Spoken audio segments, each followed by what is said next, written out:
திரைத்துறையில இப்ப நீங்க 10 வருட காலம், நீங்க உங்களுடைய வாழ்க்கைய நீங்க திரைத்துறையில அதாவது YouTube சேனல் ஆகட்டும், திரைத்துறையில ஆகட்டும். இதுல சக நடிகர்களோடு பழகியிருப்பீங்க. நெறைய பேரோட பழகியிருப்பீங்க. அவங்களோட ஏற்படக்கூடிய ஒரு சுவாரஸ்யமான ஒரு நட்பா இருக்கலாம், இல்ல ஒரு புரிதலா இருக்கலாம். அதை பத்தி எங்ககிட்ட சொல்லுங்க. ஆ நடிகர்கள்ல நான் நெறைய பேரோட அ நடிச்சிருக்கேன். இப்ப நடிகர் மணிகண்டன் அவர எடுத்துக்கிட்டோம்னா, அவர் எப்பவுமே அவர் கூட இருக்கிற நேரம்லாம் ரொம்ப கலகலப்பா இருக்கும். ஆமா.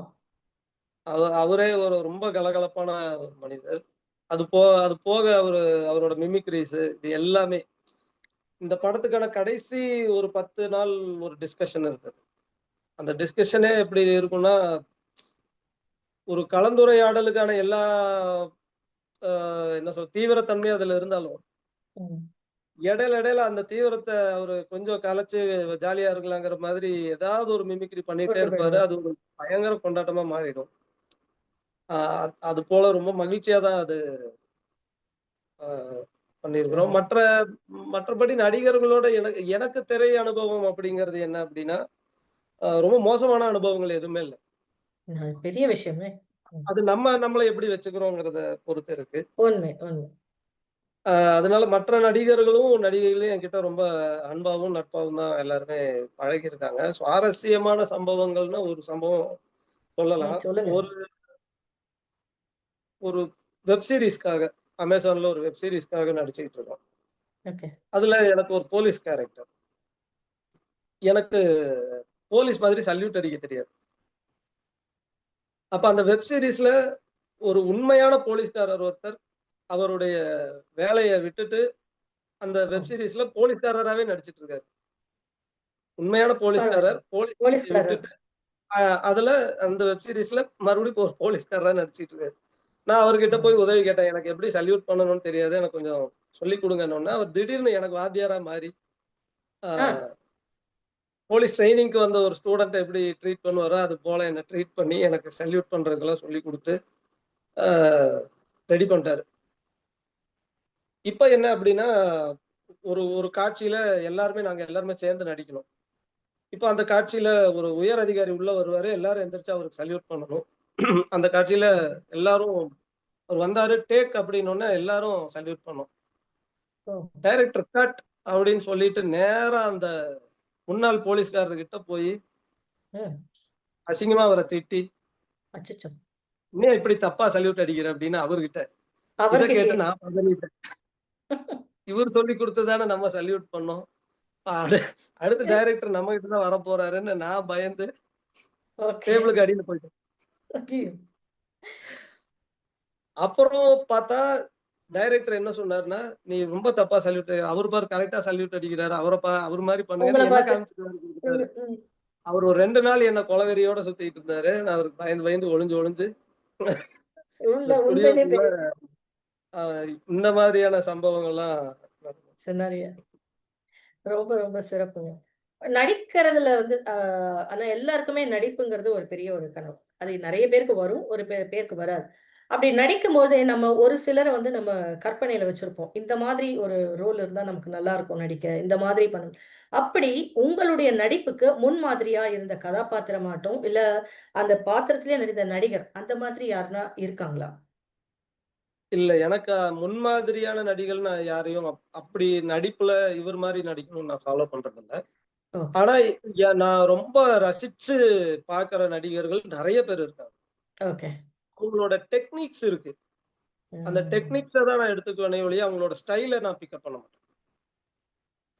அவங்களுடைய கண்டிப்பா. உத்திகள் இருக்கும். ம்.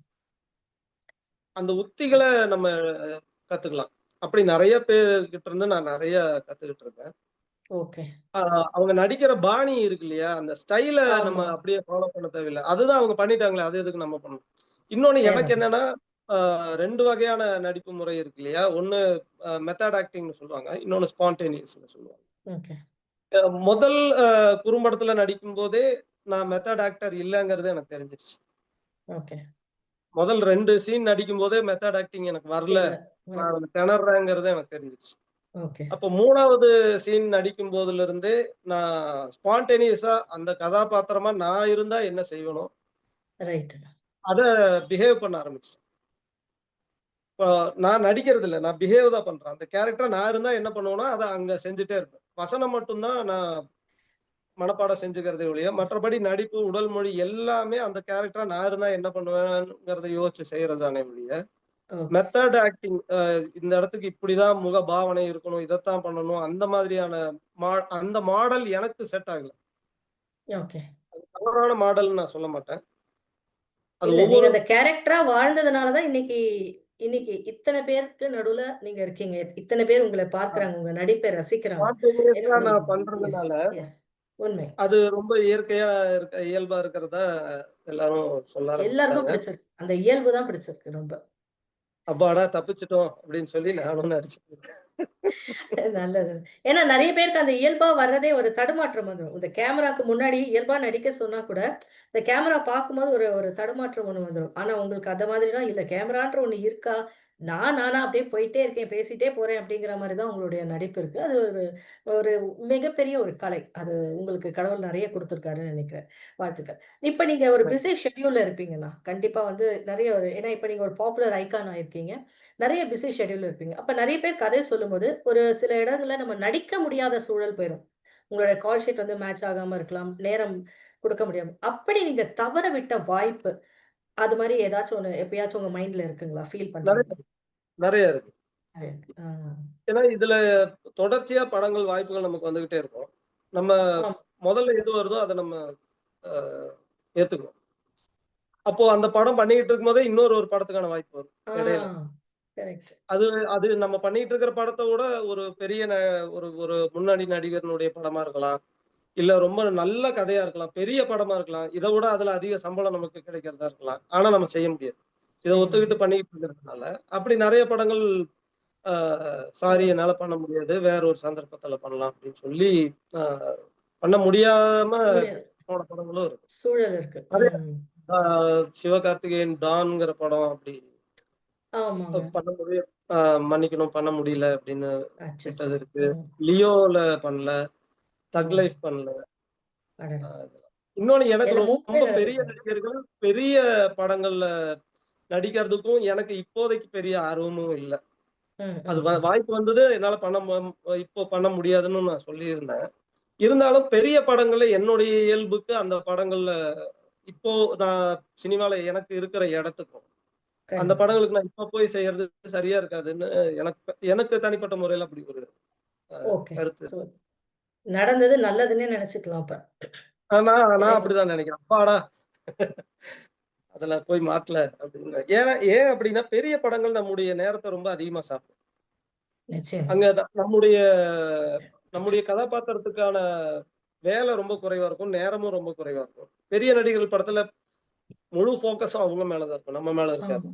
நம்ம கேரக்டரும் நம்ம ஒரு சொல்லிக் கொள்ளும்படியான கேரக்டராவும் அமையாது. அதே நேரத்துல நம்மகிட்ட 2 மாசம், 3 மாசம் நீங்க வேற எதுவுமே நடிக்கக்கூடாது. இந்த படத்துக்கு மட்டும் தான் நீங்க வொர்க் பண்ணணுங்கிற டிமாண்ட் அவங்க வைப்பாங்க. அந்த சூழலும் நமக்கு கஷ்டம். அதனால நான் இப்ப இருக்கிற ஒரு நிலைக்கும், தன்மைக்கும் அது நமக்கு வேணாம் அப்படின்னு தான் நானும் நினைக்கிறேன். சிறப்பு. ஏதோ ஒண்ணு நடந்தது நல்லவைக்கே அப்படின்றத நம்ம எடுத்துக்கலாம்.